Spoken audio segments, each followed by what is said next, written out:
The 1970s were an era of restless hearts and searching eyes. Teenagers were no longer background characters. They were the story itself. Their pain, their rebellion, their tenderness filled the screen with raw honesty. These films didn't just mirror youth, they spoke its language.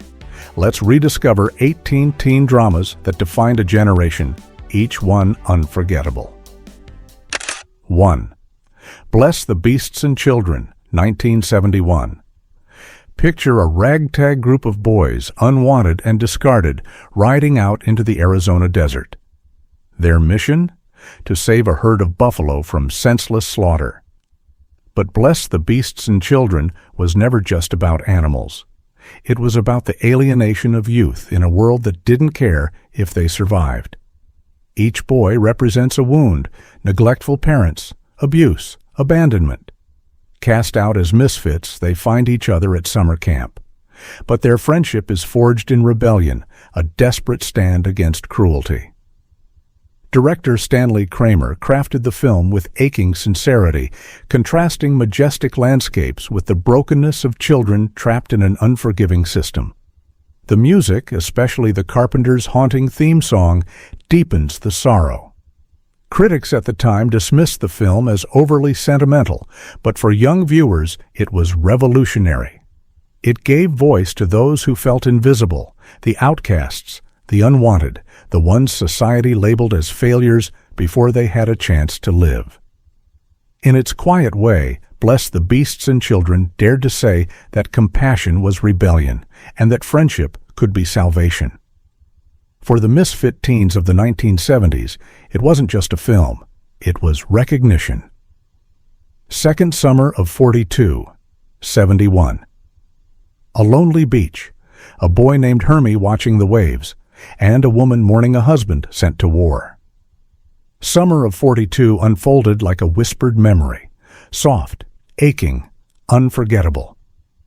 This wasn't just a coming-of-age romance, it was a meditation on longing and the fragile moment between innocence and adulthood. Hermie and his friends, boys teetering on the edge of manhood, fill their summer days with mischief. But the nights carry something else, the ache of desire, the pain of unspoken truths. Jennifer O'Neill, luminous as Dorothy, embodied both kindness and sorrow. Her grief collided with Hermie's awakening emotions in scenes that were tender, awkward, and devastatingly human. Robert Mulligan's direction captured time itself, the fading glow of youth, the inevitability of change. The film became a cultural touchstone, reminding audiences that first love is often inseparable from first heartbreak. For teenagers in the early 70s, still reeling from the Vietnam War and cultural upheaval, it was a mirror of their own confusion. Love tangled with loss, innocence colliding with the harshness of reality. Its gentle narration made it feel like an old diary read aloud. Summer of 42 was never about a happy ending. It was about remembering the summer that changes everything, the one that still lingers decades later. 3. The Last Picture Show, 1971. A dusty Texas town, a movie theater flickering its last reels, and a group of teenagers staring down a future that seems as empty as the plains. The Last Picture Show is not just a film, it's a requiem for youth itself. Directed by Peter Bogdanovich in stark black and white, it stripped away nostalgia to reveal the raw, unvarnished truth. Timothy Bottoms, Jeff Bridges, and Sybil Shepherd led the cast of small-town teens wrestling with love, betrayal, and the fear of adulthood pressing in too soon. The film was scandalous at the time for its frank portrayal of sex, but beneath the controversy lay its true brilliance. It captured the aching stillness of adolescence, when every kiss feels like destiny, and every silence feels like abandonment. The dying movie theater became a symbol of fading dreams, of communities left behind, of innocence slipping away. For teenagers in 1971, watching the world unravel with Vietnam and social upheaval, this story of disillusionment resonated deeply. It wasn't glamorous, it wasn't comforting, but it was true. And sometimes truth is what speaks loudest to a generation. 4. Friends, 1971. A meadow in France. Two teenagers, hand in hand, fleeing the weight of a world they do not understand. Louis Gilbert's Friends unfolds like a dream, a fragile love story suspended between innocence and rebellion. It was unlike the glossy Hollywood romances of the time, tender, quiet, almost painfully honest. The story follows Paul, an English boy adrift, and Michelle, a French girl equally lost, who run away together to build their own world. They find an abandoned cottage, transform it into a home, and for a fleeting time, live as if love could sustain them. Their days are filled with stolen kisses, small meals cooked over fire, laughter, and the intoxicating belief that youth can outwit reality. But the intrusion of adulthood is never far away. The romance feels like a bubble ready to burst, and that fragility is the soul of the film. With its delicate cinematography and Michel Legrand's unforgettable score, especially the haunting title song, Friends became something more than a movie. It was a secret diary of teenage yearning. Critics were divided. Some dismissed it as naive, while others recognized its purity. But for young audiences in the early 70s, the film touched a nerve.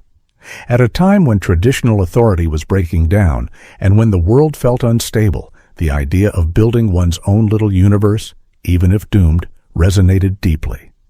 Friends is remembered today as a time capsule of first love, with all its sweetness and all its inevitable sorrow. It asks the question every teenager secretly holds: what if love alone could save us? 5. Jeremy, 1973. A boy with shy eyes, a girl with a dancer's grace, and a love story so gentle it feels like a secret whispered on a crowded street. Jeremy is one of the most tender portraits of young love ever filmed in the 1970s. Robbie Benson stars as Jeremy, a quiet high school student obsessed with music. Glynis O'Connor plays Susan, the radiant new girl who enters his world like sunlight. Their romance unfolds with awkward conversations, stolen glances, and the small rituals of teenage discovery. There are no grand declarations, no Hollywood exaggerations, just the kind of fragile connection that feels monumental when you're 16. The film's power lies in its authenticity. Director Arthur Baron captured the hesitations, the half-smiles, the trembling pauses that define first love. Benson and O'Connor had such natural chemistry that audiences felt like voyeurs watching something real.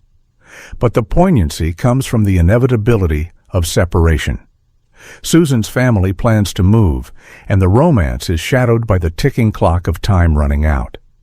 The sadness doesn't diminish the beauty. It deepens it. Because teenage love is always fleeting, and it's that impermanence that makes it unforgettable. Jeremy was a small film, but it struck chords with anyone who had ever loved and lost in youth. Critics compared it to Romeo and Juliet, not for tragedy, but for the universality of its emotions. Today, it stands as a hidden gem, reminding us that the smallest love stories can echo the loudest in memory. Sixth Class of 44, 1973. The war is over. The boys are older now, but adulthood has arrived with all its confusion. Class of 44 was the sequel to the tender summer of 42, but instead of innocence, it charted the awkward stumbling into maturity. Hermie, Ossie, and Benji leave their small seaside world behind and head into college life. But instead of the magical summer nights of their youth, they encounter the draft, the looming shadow of Vietnam, and the disorienting swirl of independence. The world no longer feels like an adventure. It feels like a test. The film explores not just romance, but friendship, and how bonds forged in adolescence strain under the weight of adult choices. Hermie struggles with the memory of his lost love. Ossie hides his uncertainty under bravado. Benji, the quiet soul, seems to feel the pressures most deeply. What made Class of 44 powerful for its time was its honesty about disillusionment. The Vietnam era had created a generation that could no longer pretend life was simple. Gone were the nostalgic glow and innocence of summer of 42. In their place stood reality, harsher, sharper, more uncertain.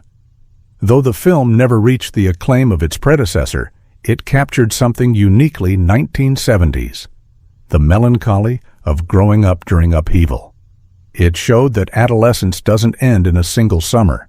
It lingers, reshaping into something more complicated, more fragile. For audiences of the time, it was an echo of their own lost innocence. 7. American Graffiti, 1973. Neon lights, chrome cars, rock and roll blasting from the radio. American Graffiti wasn't just a film. It was a time machine. George Lucas's breakout masterpiece captured the last golden night of high school with such vivid detail that it became a cultural landmark. The film follows a group of teens over the course of a single evening in 1962, but its resonance went far beyond nostalgia. Richard Dreyfuss, Ron Howard, Cindy Williams, and Harrison Ford embodied a generation at the crossroads: college or staying home, love or loss, rebellion or surrender. What made the film revolutionary was its honesty. Behind the humor and the cruising, every character faced choices that felt monumental. Kurt wrestled with identity. Steve weighed love against freedom. John clung to the myth of eternal youth even as it slipped away. The soundtrack became iconic, weaving early rock into every moment. But beneath the music was melancholy. This wasn't just a celebration of teen culture, it was an elegy for it. By 1973, America had lost its innocence to war, politics, and cultural upheaval. Lucas used nostalgia as a lens to show how quickly innocence fades. For young audiences, American Graffiti was a reminder that their lives mattered, that every choice could shape destiny. For older audiences, it was a bittersweet reminder of a world already gone. It spoke to a generation because it was their story. The night before, everything changed. 8. Patty, 1974. She was young, restless, and searching, but in Patty, the search led her into darkness. Unlike the polished teen comedies of its time, this small, often overlooked drama dared to tackle the raw anxieties of a teenage girl caught between authority, desire, and the need to belong.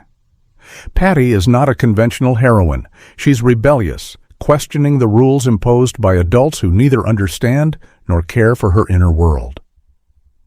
The film follows her as she navigates love, betrayal, and the dangerous temptation of escape. Patty's impulsiveness makes her both sympathetic and frustrating, but that complexity is what gives the film its truth. What struck audiences was its refusal to glamorize teenage rebellion. Patty's decisions have consequences. Her longing for independence brings heartbreak.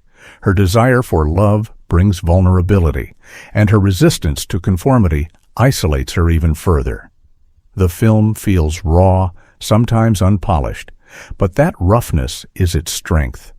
Set against the backdrop of a society in flux, with feminism rising, traditional family structures crumbling, and youth culture demanding its own voice. Patty became a reflection of teenage girls whose stories rarely reached the screen. It wasn't a box office hit, nor did it earn glowing reviews, but for those who saw it, the film's honesty lingered. Today, Patty is remembered as a lost gem, a piece of 1970s teen cinema that dared to speak with unvarnished realism. In its flaws, it captured something essential: the confusion and yearning of a generation of girls who didn't see themselves in glossy Hollywood fantasies. 9. Over the Edge, 1979. A quiet suburban neighborhood, rows of identical houses, and a group of teenagers suffocating under the weight of boredom. Over the Edge wasn't just a movie, it was a warning. Released at the tail end of the decade, it tore open the myth of suburban safety to show the rage festering beneath. The film follows a group of teenagers in a planned community who feel ignored, neglected, and trapped. Their rebellion begins with small acts of vandalism, but as frustration grows, it erupts into chaos. Matt Dillon, in his screen debut, embodies the wild, dangerous energy of youth pushed too far. What made Over the Edge so shocking was its authenticity. The film was inspired by real events, teenage riots that had broken out in Colorado suburbs during the 1970s. Director Jonathan Kaplan filmed with unpolished realism, using young, mostly untrained actors to heighten the rawness. The result was a film that felt less like fiction and more like a documentary of disaffected youth. Critics recognized its power, but the film struggled commercially because its honesty was too much for some audiences. Parents didn't want to believe their children could be this angry, this destructive. But teenagers knew better. They saw themselves on screen, not as caricatures, but as products of a society that promised them everything and gave them nothing. Over time, Over the Edge became a cult classic. For the teenagers of the late 70s, it was a battle cry, a declaration that their voices mattered, even if those voices were raised in rage. 10. The Bad News Bears, 1976. On the surface, The Bad News Bears looks like a sports comedy about a misfit Little League baseball team. But beneath the laughs and the foul language lies one of the sharpest teen dramas of the decade, a story about broken families, neglected kids, and the messy reality of growing up. The Bears are not champions. They're outcasts, the kids nobody wanted on their team. Led by Walter Matthau's boozy, washed-up coach, they stumble, argue, and lose badly. But what made the film resonate was its refusal to sugarcoat. These kids weren't polished Hollywood versions of childhood. They swore, they fought, they cried, and they carried the scars of their home lives onto the field. Tatum O'Neal, as the talented pitcher Amanda, gave the film its heart. Her relationship with her absent father loomed over every pitch, every smile. Jackie Earle Haley, as the rebellious Kelly, embodied the defiance of a kid who had given up on adults long before adults gave up on him. The comedy was biting, but the sadness was undeniable. The Bears never truly win, at least not in the traditional sense. What they gain instead is solidarity, a sense of belonging with each other when the adult world has failed them. Audiences loved it because it felt real. In the mid-1970s, when faith in institutions was collapsing and authority figures were under scrutiny, The Bad News. Bears mirrored the mistrust of youth. It was more than a baseball movie. It was a reminder that every child carries a story, and sometimes the only victory is being seen. 11. Foxes, 1979. The Night Belongs to Them. 4 teenage girls drifting through the San Fernando Valley, searching for love, freedom, and a place to breathe. Foxes is one of the most honest depictions of teenage girlhood in 1970s cinema, and it still feels raw today. Jodie Foster, already shedding her child star image, leads the ensemble as Jeannie, a teenager trying to hold her fractured life together while her friends spiral into chaos. One is reckless with drugs, another with love, another with despair. Together they form a fragile sisterhood in a world that seems intent on breaking them. Director Adrian Lyne painted adolescence as a landscape of neon lights, cheap motels, and whispered secrets. Unlike the glossy teen films of the 1980s to come, Foxes never pretended teenage life was glamorous. It showed the loneliness, the exploitation, and the desperate need for connection. The performances are extraordinary. Foster brings intelligence and vulnerability, while Cherie Curry, from the rock band The Runaways, embodies the tragic beauty of a girl unraveling too fast. Their struggles with drugs, absent parents, and self-destructive choices spoke directly to a generation of teens living in fractured households and facing adult problems far too young. The film was controversial for its candor, but its power lies in that honesty. For girls in the late 1970s, Fox's was a mirror. For parents, it was a wake-up call. And for cinema, it was proof that teenage girls had stories worth telling in all their complexity. 12. The Lords of Flatbush, 1974. Leather jackets. Cigarettes dangling from lips. And 4 young men swaggering through Brooklyn streets in search of love, respect, and escape. The Lords of Flatbush may have been small in budget, but it carried the grit of a generation trying to carve out an identity in a world that offered little. Starring a then-unknown Sylvester Stallone and Henry Winkler before his days as the Fonz, the film follows a gang of greasers clinging to bravado while hiding their insecurities.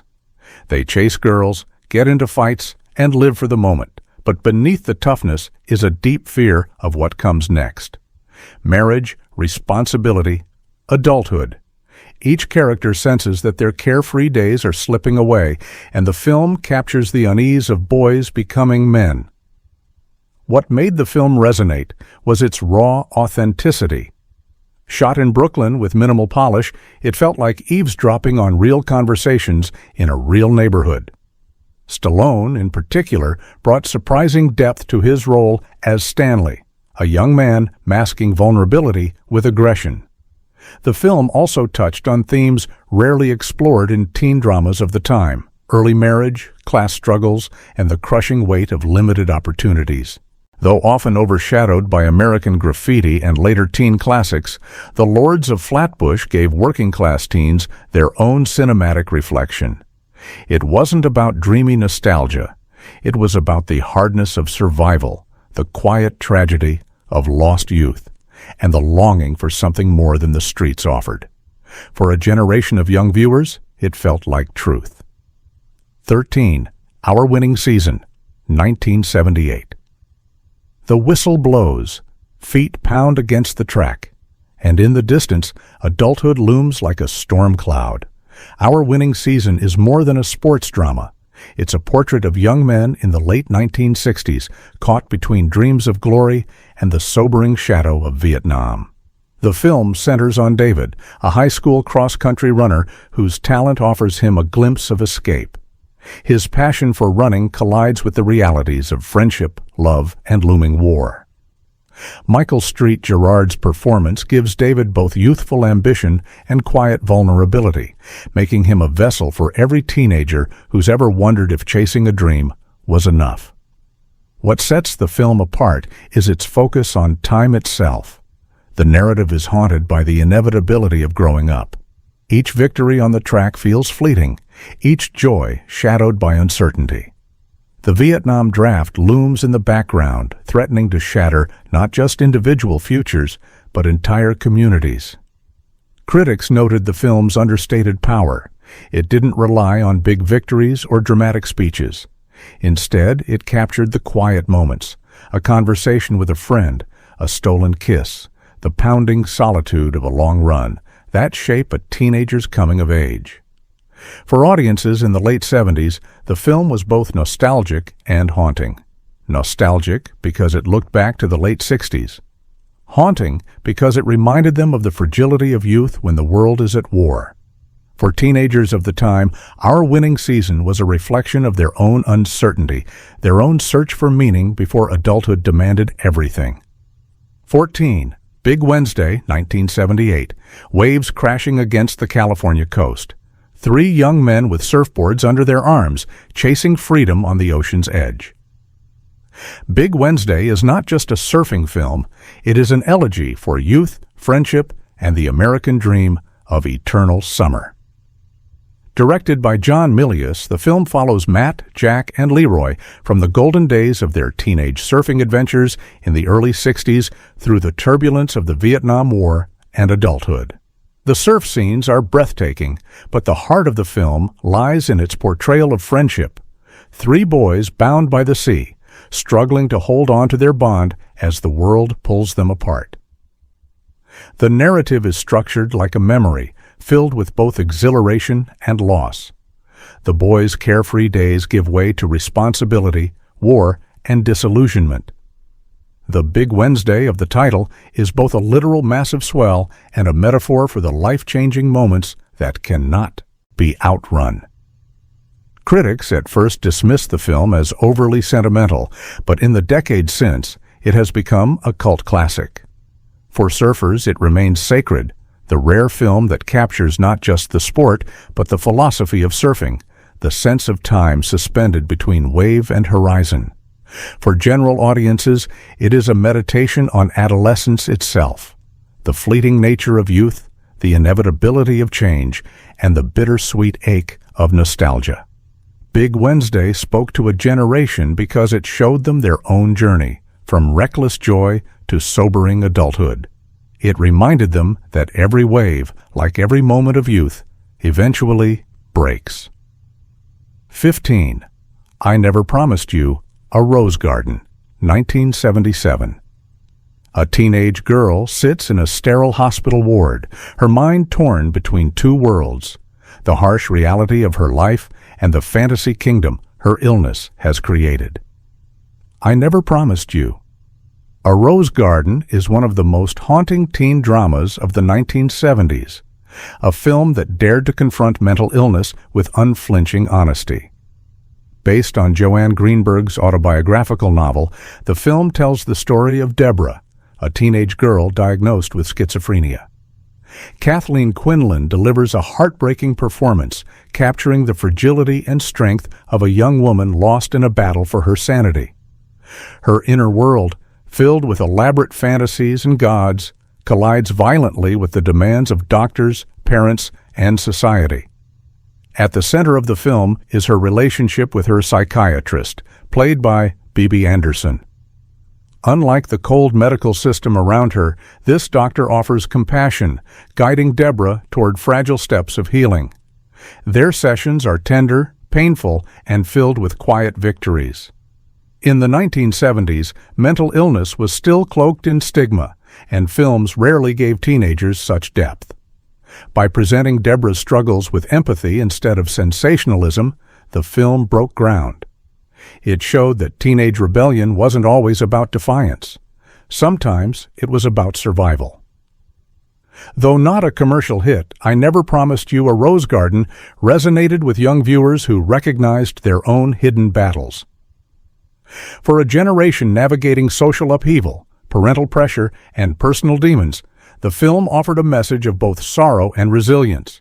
It dared to say, healing is possible, even if the road is long. 16. Saturday Night Fever, 1977. The lights dim, the disco ball spins, and on a Brooklyn dance floor, a 19-year-old kid struts his way into immortality. Saturday Night Fever was marketed as a dance movie, but beneath the glitter and the Bee Gees soundtrack lay one of the grittiest teen dramas of the 1970s. Tony Manero, played with unforgettable swagger by John Travolta, is more than just a dancer. He's a young man suffocating in a working-class neighborhood, stuck in a dead-end job, trapped by family dysfunction, and desperate for escape. The disco floor becomes his sanctuary, the one place where he feels alive, powerful, and free. But the film refuses to romanticize Tony's world. It shows the violence, the racism, the casual cruelty of his friends, and the emptiness behind the glamour. The romance with Stephanie, the aspiring dancer who dreams of Manhattan sophistication, reveals the chasm between Tony's hopes and his reality. Every step he takes on the dance floor is also a step toward or away from the life he longs for. Critics were shocked by the film's raw honesty. It wasn't just about polyester suits and iconic dance moves. It was about disillusioned youth in the 1970s, teenagers and young adults who had grown up during the optimism of the 60s, only to inherit economic struggle, broken families, and a culture in decline. For audiences, Saturday Night Fever was electrifying because it captured both the fantasy and the despair of youth. It allowed teenagers to dream while forcing them to confront reality. It spoke to a generation that danced not only for joy, but for survival. 17. Dawn, Portrait of a Teenage Runaway, 1976. She runs through the neon-lit streets of Los Angeles, suitcase in hand, eyes wide with fear and hope. Dawn. Portrait of a Teenage Runaway was a made-for-TV movie, but its impact was as powerful as any theatrical release. For millions of teens watching at home, it was a story that hit too close to reality. Eve Plumb, famous for her role as Jan on the Brady Bunch, shed her wholesome image to play Dawn, a teenage girl who flees an abusive home only to be swallowed by the city's dark underbelly. Alone and vulnerable, she is lured into prostitution by a smooth-talking pimp. The film spares no detail in showing how quickly dreams of freedom can turn into nightmares of exploitation. What made Dawn resonate so deeply was its humanity. Dawn isn't portrayed as a delinquent or a villain. She is a frightened girl searching for love, safety, and belonging. Her story mirrored the real-life epidemic of teenage runaways in the 1970s, a time when thousands of young people fled suburban homes only to end up on dangerous streets. The film was shocking for television. It broke the illusion of family-friendly entertainment and forced parents to confront realities they'd rather ignore. Critics praised Eve Plumb's brave performance, which captured both the innocence and the devastation of a child lost too soon. For teenagers watching in 1976, Dawn was both a warning and a cry for understanding. It spoke to the hidden struggles of countless youths whose stories went unseen, reminding viewers that every runaway was a person with a dream and a tragedy waiting to happen. 18. Cotton Candy, 1978. A garage, a guitar, a group of teenagers who believe music can change everything. Cotton Candy, directed by Ron Howard, may not have had the budget or notoriety of bigger teen dramas, but it captured something universal: the teenage dream of starting a band to escape the ordinary. The film follows George Smalley, an average kid tired of being overlooked. Along with his friends, he forms a rock band to compete in a local high school battle of the bands. Their rivals, more polished and privileged, seem destined to win. But George's group has something the others don't: raw passion and the fire of underdogs who have nothing to lose. What makes Cotton Candy memorable isn't just the music or the competition. It's the way it captures the energy of teens fighting for self-expression. The film shows how music becomes more than entertainment. It becomes identity, rebellion, and hope. Every rehearsal, every note, is a statement. We exist, we matter, we will be heard. Though made for television, Cotton Candy resonated with audiences who understood the dream of turning adolescence into something bigger than themselves. In an era when rock music was a lifeline, the film embodied the spirit of teenage perseverance and creativity. For the generation of the late 70s, it was more than just a fun story. It was a reminder that even in the face of failure, the act of trying, of singing, of playing, of dreaming was its own victory. The 1970s gave us teen dramas that were not glossy fantasies, but mirrors of real struggle, longing, and rebellion. These films dared to show youth as it was: messy, fragile, defiant, and alive. For a generation caught between hope and disillusionment, they offered recognition. And today, they remain eternal reminders of what it meant to come of age when the world itself was changing.